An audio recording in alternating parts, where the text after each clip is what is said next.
introduce yourselves, especially you, and just tell us what you're doing here at the moment. Well, my name is Adam Nagy. I'm from the U.S., from a state called Wisconsin. Very small.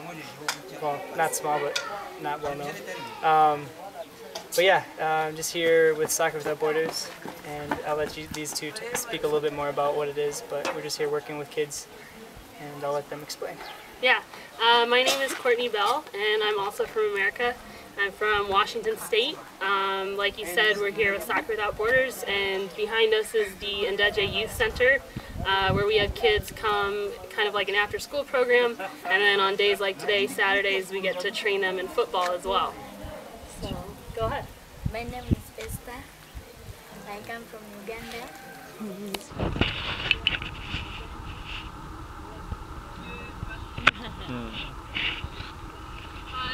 Heather Luba. I'm from New York City. And I too am here working with Soccer Without Borders and these great kids. So we are here to kind of use soccer as a vehicle to get kids into our youth center to do different kind of programs. And we're happy to have you guys here too. Great. Nice. Does the government support football? Uganda, I mean, just like I think every other African country, loves football. We don't really get any direct support from the government here. I know that they promote their national team a lot, but I don't think the government has established like youth programs or anything like that. I think it's mostly just local coaches either doing it themselves or people coming in from different NGOs and doing it. That's what we've seen, at least. So there's no big corporations involved in supporting football financially? No, I think beyond the national team, no.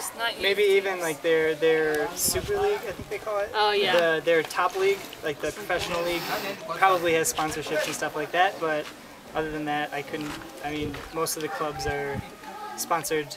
Like I know there was one club that just closed down recently that was sponsored by a foreign, like someone from Canada, I believe. So sometimes they'll get foreign sponsorship like that and be able to like start up a club that way. So there's demand, definitely, for like funding for youth football. Oh yeah. There's definitely demand. Yeah. Great. So Esther, this is a question for you. Do your parents encourage you to play football? Yes. Yeah? And was this before Soccer Without Borders? Could you say a bit louder? Be proud. You're good. Nice. Because I studied in open school. That's where they allowed me to study soccer. Very good. What about your other teammates? Do their parents encourage football? Another. Do your teammates, do the other girls, do their parents like it that they play football? They like? Yeah? Because last month we went there to. Okay, Esther, can you talk a bit louder, please, for the cameras? Last month Yes. we went there at that school which is there. And they allowed me to play football with them. Yes. Cool. Very good. Okay. Are there actually any sport activities organized by schools? More or less. Every at least primary school that we work with in Ndeje has one afternoon a week where they have what's called sports day. The activities there kind of vary. It could be tag or it could be football. Most of the time it might not be football just because of either the space that's available or the materials. If the school doesn't have balls or bibs or cones or anything like that, they won't be able to play necessarily. Or it could be music or dancing. So it's mostly active activities, I think, for sports days. But we also aren't super involved in those. And we've noticed too, because just in the past 2 weeks we started getting involved in the school sports days. In some schools, like Labugamu for example, it's all boys, and there isn't really that encouragement for girls to get involved. And especially with football, there's a game here called netball that the girls play, and that's a lot more prevalent than girls actually playing football. So some of the schools that we just started working in, it's the first time that girls have ever played football, really. Okay. Actually, I think Esther wanted to talk about sports day. Please tell us, Esther. Loud. Sports is good because these two women, they know how to play football. That's why even I like to play football. So they're your inspiration? They inspire you?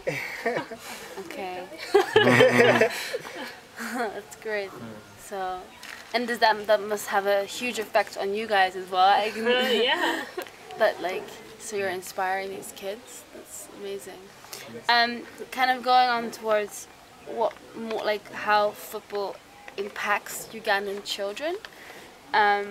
Impacts an individual, as you guys know, and it's the way football is viewed upon is extremely different to Netherlands and to Uganda. So basically, to get the background, what is these children? What are their backgrounds? I mean, we already know, but for the camera. As in where their families are from? And all that? Yeah. Well, About their home life, or yeah, where their home life and status. Yeah, most of the children that we've dealt with here at this school, because this school was actually started by a refugee from Congo, and so here we have a lot of Congolese. We have a couple girls from Kenya, some from Rwanda, some from Burundi. So it's really along with obviously lots of Ugandans. So it's a really international school here. As far as their home life, it's kind of hard to tell. It seems like most of the time that they're not at school, because they're at school for a ridiculous amount of time, from 7 in the morning until usually 5 at night. It seems like once they get home, lots of chores that they have to do, stuff like that, start cooking.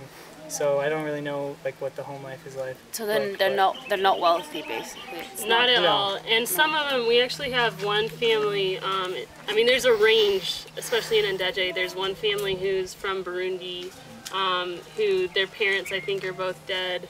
The older brother, who's 18, takes care of the younger siblings, who range from 6 to 10 or something, 6 to 10, 6 to 12. So there's examples like that. There's other families who maybe their dad's not present. There's some who have stepmothers. There's blended families. I think it's not always either a safe situation for them at home, or I think I've noticed that the kids are pretty disciplined when they're for the most part, they're pretty disciplined when they're at trainings, because they know that if they aren't, or they don't listen to the coach, then they go back home.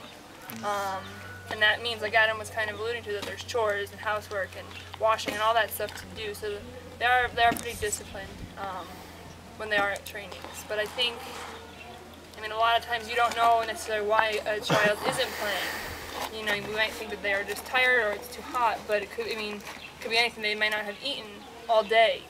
They might have had a bad time at home with one of their parents or a sibling. So there's a lot of stuff either that we don't know, or that we never even have thought about. And we don't find out till later. You mentioned some of the challenges there already, which is the mission of Soccer Without Borders, but I'm sure there's some more challenges, and can maybe name a few, and how you actually implement those challenges in your educational programs. Right. I think one challenge that we face is the idea of an after-school program is a really novel idea here. It's never been done before, so even getting kids to the center was a challenge at first, and really this past week and a half, 2 weeks has been kind of the first time that we've consistently got kids coming into the center around 4:30, 5 o'clock when they get out of school. So that's been one challenge, was just getting the word out, and one of the ways that we decided to do that was to get involved in other schools in the community and almost physically bring the kids to the center and say this is where it is, and keep reminding them when we're here. And then too, just with the programs we want to run, we've been talking about respect this past week, and respect is a word that I'd say 95% of the kids didn't know what it meant, and so just introducing new words like that and meanings, I think that's been a challenge as well. What about challenges such as malaria and all kinds of diseases? Do you For us personally? For the kids. Like for the community, I think a lot like of kids in general. have missed school or because of just even the drinking water, because they're sick from the drinking water. Yeah. So I think that's a big thing, and it's one of the things we're trying to either do or raise money for, is to kind of get some kind of water filters or some kind of heaters to boil water here so that we can have it for after the kids' trainings. Because I mean, of course, it's so hot and these kids are running around. To have clean drinking water instead of